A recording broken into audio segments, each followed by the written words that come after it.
This NBA season is so crazy and unpredictable that we're witnessing the unthinkable. 15 games into the season, which is not a small sample size anymore, Russell Westbrook is outshooting Klay Thompson from the three-point line. In a shocking turn of events, Westbrook is posting up these shooting splits, while Klay has been by far the worst in his career from downtown. One of the greatest marksmen in NBA history, a 41.5% three-point shooter, is now performing like, I don't know, Jimmy Butler from downtown. And if you're a sniper, you do not want to be in that company. What's even worse is that this exact season, Thompson is jacking up the most threes he's ever had and the least amount of two-pointers. So as a result, his overall field goal percentage looks horrific at 35%. And this number will blow your mind. Klay has more shots attempted this season than points scored. Unbelievable. Just 181 points on 185 shots.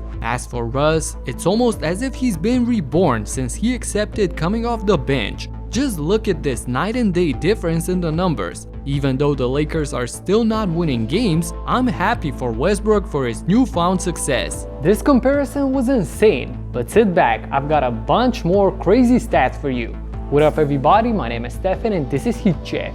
Let's get into it. Speaking of missing shots, take a look at some of these bricks. And why are we seeing them? Well, in a span of just 12 minutes against the Rockets, Dallas missed 17 consecutive three-pointers. They went 0 for 17 in about a quarter's length of time. Most of the damage was done by Tim Hardaway Jr., who went 0 for 5 in that span. And isn't it interesting that it happened exactly against the Rockets, who are infamously holding the record going 0 for 27 in Game 7 against Golden State? And that's not all that happened in this game. Houston as a team had 19 blocks, which is a ton, especially for a team on the road. In fact, it's the second most blocks for a road team in the last 20 years, behind only the Rockets from 1984, who recorded 20 on the same exact date 38 years earlier. Same team, same day, same record. Obviously, this is a proof that we're living in a simulation.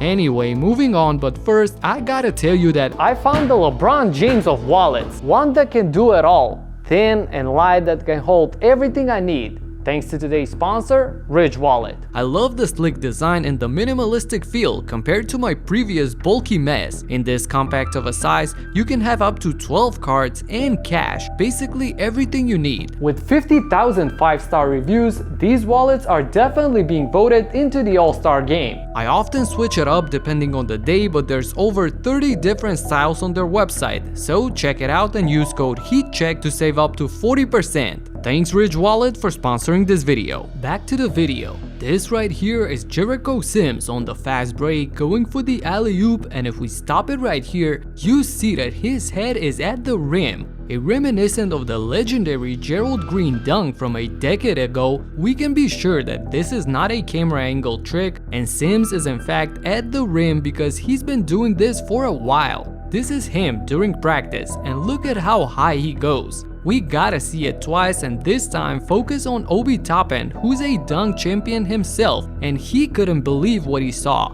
And finally, check this out, as Jericho literally hits his forehead on the rim. He has to get a dunk contest invite this season after showcasing his flying abilities, and who knows, the Knicks may just have another slam dunk champion since obviously they cannot get an MVP on their team. Last season, Ja Morant averaged the most points in the paint ever by a guard with 16.5, and while we thought that this was incredible and hard to top, this year Shai Gilgeous-Alexander is living in the paint, scoring 17 of his 32 points per game in the painted area. And while we all know that he's having a phenomenal scoring season so far, even more shocking is that he's doing it at an all-time high efficiency. 54.5% from the field, 40% from 3, and 90.5% from the free throw line. Dude is currently 50, 40, and 90 while scoring 30 plus a game. This unimaginable balance of volume and efficiency has only been done once before in NBA history, and that's by none other than Steph Curry during his unanimous MVP season in 2015-2016.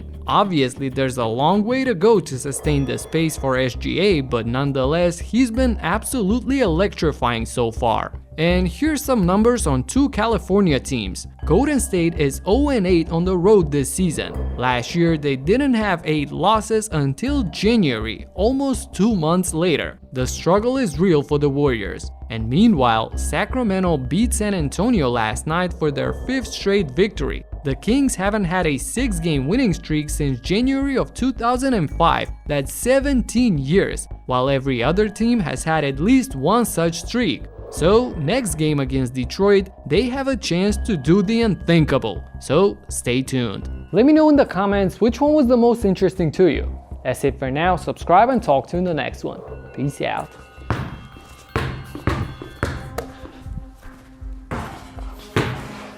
I guess I also got more shots than points, so peace.